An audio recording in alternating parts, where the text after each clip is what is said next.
Cece breezed out of my office. I was sitting at my desk, thumbing through the files I'd been assigned. There was the fashion model, thin as a Q-tip, who wanted me to sue Starbucks for poisoning her Frappuccino by using whole milk instead of skim. There was a nasty divorce where the wife, our client, had scissored off the left sleeve of every one of her husband's 68 custom-made suits and sports jackets. And there was a guy who couldn't believe the city of Coral Gables wouldn't let him keep his 18-foot-long Burmese python in the backyard after it swallowed whole the neighbor's French poodle. 3 yawners.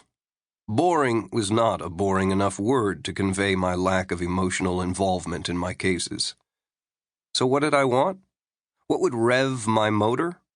A cause that's just, a client I like, and a check that didn't bounce. In my short time as a lawyer, I'd seldom found all 3 in the same case. My door flew open, and Kim Coates, an attorney in a hurry, rushed inside.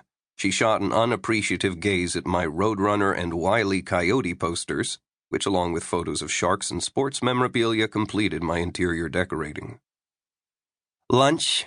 she asked, as if forming an entire sentence would take her away from billing enormous amounts of time at outrageous hourly rates. Kim was 32 years old, a tidy brunette with an upturned nose and torso by Jane Fonda. Technically, she was senior to me in the firm by a couple years, which might explain why she insisted on the top position during the hot and sweaty nights we spent together at my place or hers. "Sure thing." I regretted the extra syllable as a waste of her time. "Where?" "Versailles for Cuban sandwiches?" "Strolling guitarists freak me out," she said, "and it's too noisy to work." "Work? I thought we were eating." "Mr. K wants us to discuss the credit card class action litigation. We can each bill 90 minutes, including travel time, if we talk business in the car." "Joe's stone crab," I suggested. "Only if we can run the cost through to the client." "Maybe we should forget lunch and plan a leisurely dinner." "I'm working late. How about takeout Thai?" "Your place or mine?" "The car." "Romantic." "Sorry, Jake. I've got an 8 a.m. depot in Palm Beach and need my sleep." I considered whether to complain about our not spending enough time together, but it seemed too wimpy. We'd been sleeping together, though not often, whenever Kim could find a time slot not required for a hearing, depot, or Pilates class. Every relationship is a competition between personal autonomy and interconnectedness. Historically, it's the guy who refuses to compromise, to give up his solitude or man cave or drinking buddies. But times have changed. Hard-charging career women like Kim Coates are frequently unwilling to cut back work time for the sweet promise of companionship, cuddling, and multiple orgasms. A knock-knock sounded on the open door as Cece poked her head into the office. "No lunch for you, Hefe. Mr. K has a new client for you to interview."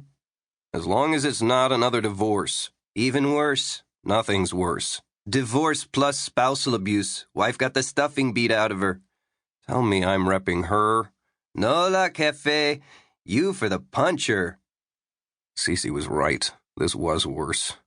You can pick your friends. You can pick mangoes from blooming trees. But an associate in a law firm cannot pick his clients. James Farrell was 35 and tennis fit. He wore a tailored tan suit, blue shirt, and yellow tie. His job had something to do with real estate development, but in Miami that could mean anything from building shopping centers to being a bag man for the zoning department. He seemed to be staring at the leaping marlins on my multicolored Hawaiian shirt. Maybe a dark suit would instill more confidence, but I always thought the charcoal gray look made lawyers seem like undertakers.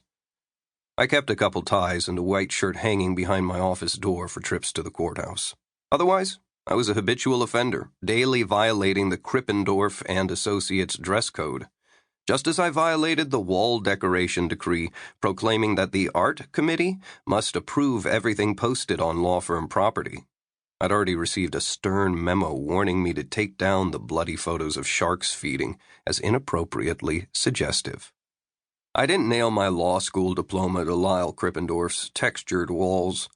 There were no honors attached to my University of Miami parchment, and it took me an extra year to get through the night division, where I graduated in what I like to call the top half of the bottom third of my class.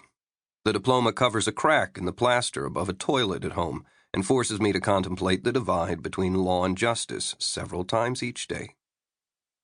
My framed cartoon